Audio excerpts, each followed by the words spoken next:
ప్రతి ఉదయం దేవుని వాగ్దానం అనే కార్యక్రమానికి ప్రేమతో మిమ్మల్ని ఆహ్వానిస్తున్నాను.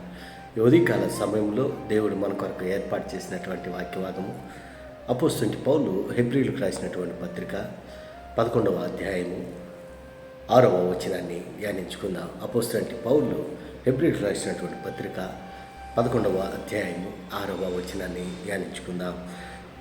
విశ్వాసం లేకుండా దేవునికి ఇష్టడై ఉండుట అసాధ్యము. క్రీస్తునందు ప్రేమైన దేవుని బిడ్డలారా, ఉదయకాల సమయంలో పరిశుద్ధాత్మ దేవుడు మనకిస్తున్నటువంటి వాగ్దానం, విశ్వాసం లేకుండా దేవునికి ఇష్టడై ఉండుట అసాధ్యము. ఈ యొక్క వాగ్దానాన్ని మన జీవితాలకును మన కుటుంబాలకును దేవుడు ఆశీర్వాదకరముగా మార్చునుగాక.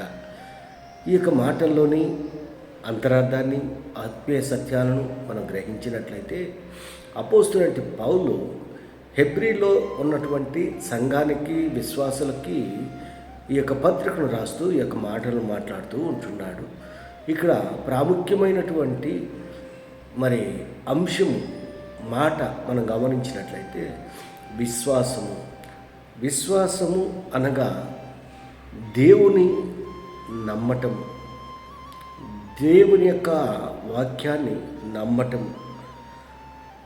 ఆయన ఉన్నాడని, ఆయన అనువాడని, ఆయన లేకుండా ఏమీ జరగదని, ఆయన సమస్తము దయచేయగలడని నమ్ముటే విశ్వాసం. అందుకే కింద భాగంలో కూడా మనం చూస్తుంటున్నాము, దేవుని యొద్దకు వచ్చేవాడు ఆయన ఉన్నాడని, తను వెదకు వారికి ఫలము దయచేవాడని నమ్మవలను కదా అని ఈ యొక్క మాటల్లో మనం చూస్తూ ఉంటున్నాము. ఈ 11వ అధ్యాయంలో విశ్వాసం గురించి ఎక్కువగా అపోస్తలుడైన పౌలు ప్రస్తావిస్తూ ఉంటున్నాడు. అబ్రహాము విశ్వాసాన్ని బట్టి ఏ రీతిగా ఫలాన్ని పొందుకొని ఉంటున్నాడు.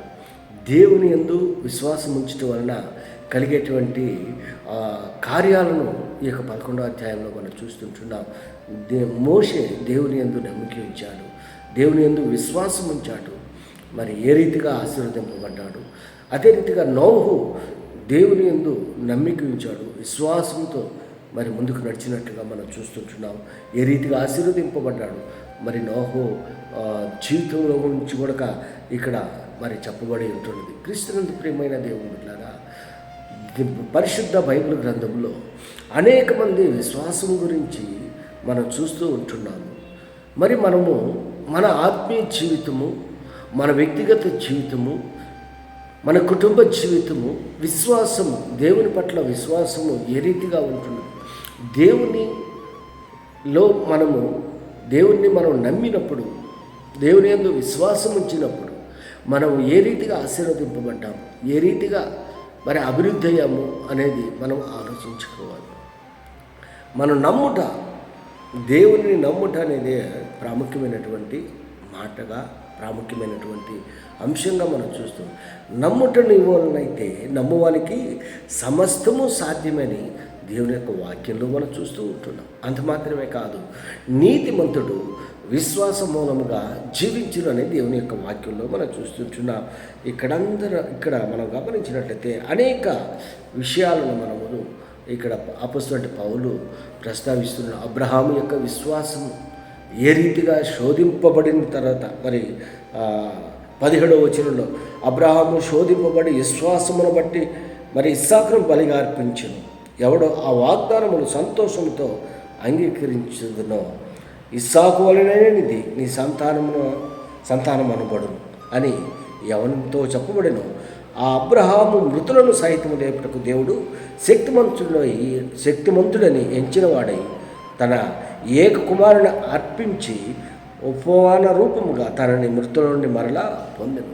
ఏ రీతిగా అయితే అబ్రహాము నమ్మకముగా శోధింపబడి దేవుణ్ణి వెంబడించాడు, దేవునితో నడిచాడు, దేవుని యందు విశ్వాసం ఉంచాడు, తదనంతరము తనకు కలిగినటువంటి ఏకైక కుమారుని దేవుని మీద నమ్మకంతో తన కుమారుని బలి అర్పించడానికి సిద్ధపడ్డాడు.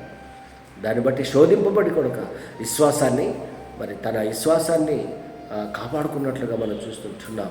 అందుకే విశ్వాసులకు తండ్రిగా అబ్రాహాము ఎంచబడ్డాడు. మరి నీ విశ్వాసము నా విశ్వాసము ఏ రీతిగా ఉంటున్నాం? దేవుని యందు నమ్మకంగా మనం కలిగి ఉంటున్నామా? ఈ నమ్మకం అనేది చాలా ప్రాముఖ్యమైనది.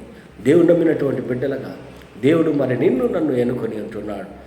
మరి మన విశ్వాసాన్ని మనం కాపాడుకుంటూ ముందుకు కొనసాగాలని ఈ కొద్ది మాటల ద్వారా నేను హెచ్చరిక చేస్తుంది. దేవుడి యొక్క మాటలను మరెక్కువగా మీకును మీ కుటుంబాలకు ఆశీర్వాదకరంగా మార్చిన కాక ఆమేన్.